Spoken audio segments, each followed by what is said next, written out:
তো বন্ধুরা আজকে সজনের ডাঁটা আলু দিয়ে একটা চচ্চড়ি করব। তো এখানে রেডি করে রেখেছি। রূপা শর্ট অ্যান্ড ব্লকের পক্ষ থেকে সকল বন্ধুদের ওয়েলকাম, ভালোবাসা। তো এটা কেটে ধুয়ে পরিষ্কার করে রেখেছি। আর এখানে আছে টমেটো আর দুটো কাঁচা লঙ্কা আছে। এখানে আছে সর্ষে আর একটু জিরে গুঁড়ি আছে, আমি পেস্ট করে রেখেছি। তো বন্ধুরা অতি সংক্ষেপে অতি নর্মালে সবজিটা করব, তোমরা দেখো। তো বন্ধুরা এবার চলে যাব রান্নার কাছে। তোমাদের তো দেখিয়ে দিলাম উপকরণগুলো। তো এদিকে তেল বসিয়ে দিয়েছি। তো কড়াইয়ে আমি আরেকটা সবজি করেছিলাম, ওর জন্য কড়াইটা এরকম লাগছে কিন্তু বন্ধুরা। তো আমি অতি সংক্ষেপে একদম নর্মালিভাবে করছি, তোমরা দেখতে থাকো। তো ফোড়নে একটু 5 ফোড়ন দিয়ে দেব।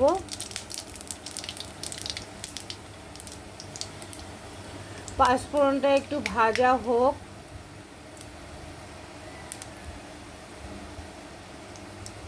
তো বন্ধুরা নর্মালভাবে করছি, তোমরাও নর্মালভাবে দেখো। আর অনেকই ছোট ভিডিও হবে। এবার দিয়ে দেব আমি আলু।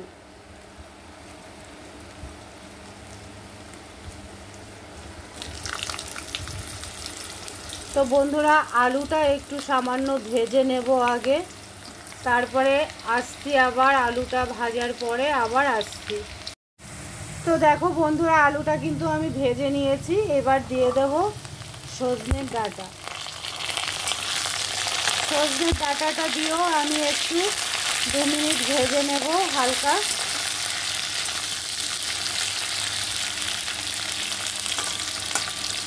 তো 2 মিনিট পরে আবার ফিরে আসছি, বন্ধুরা সঙ্গে থাকো। বন্ধুরা 2 মিনিট পরে ফিরে এলাম। তো এই পর্যায়ে আমি দিয়ে দেব লঙ্কা আর টমেটোটা দিয়ে দেব পরিমাণ মতন লবণ, দিয়ে দেব পরিমাণ মতন হলুদ,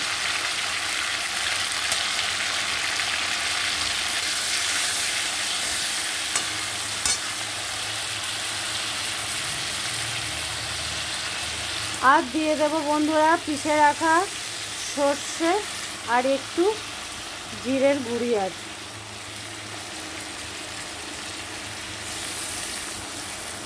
এবার এটাকে আমি সুন্দর করে কষাতে থাকবো বন্ধুরা, কষিয়ে তারপরে আসছি। বন্ধুরা সঙ্গে থাকো, নর্মালি তো রান্না করছি, নর্মালি দেখো। আর কি বলবো, আবার আসছি কষিয়ে। কষানো যতক্ষণ কাঁচা গন্ধটা না যাবে ততক্ষণ আমি কষাতে থাকবো। তো বন্ধুরা দেখো আমি ফিরে এলাম 2-4 মিনিট পরে। বেশ কষানো হয়ে গেছে, দেখতেই পারছো। এই পর্যায়ে আমি দিয়ে দেব পরিমাণ মতন একটু জল। তো জল না দিলে তো ডাঁটাগুলো গলবে না বন্ধুরা। আলুগুলো তো ভেজে নিয়েছি, ডাঁটা গলার জন্য একটুখানি জল দিলাম। কড়াইটা উল্টে পাল্টে যাচ্ছে কেন? তো এবার আমি কিছুক্ষণের জন্য ঢাকা দিয়ে রাখবো, 2-4 মিনিটের জন্য ঢাকা দিয়ে রাখবো। আর এটা একটু শুকনো শুকনোই করব আমি।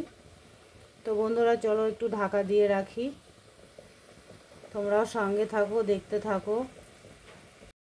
দেখো বন্ধুরা বেশ কিছুক্ষণ ঢাকা দিয়ে রান্না করেছি, সব কিছুই গলে গেছে দেখো।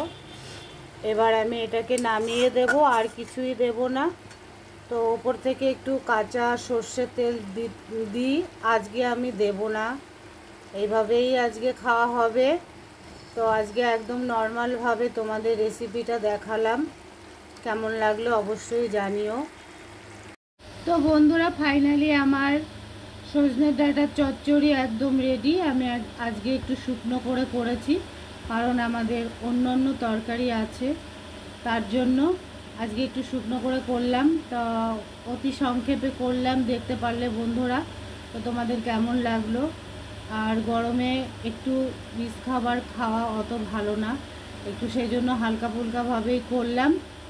তো শুভ দুপুর বন্ধুরা, ভালো থেকো, সুস্থ থেকো। আর ভিডিওটা বাড়াবো না, এখানে আমার ভিডিওটা সমাপ্ত করছি। Bye, tata.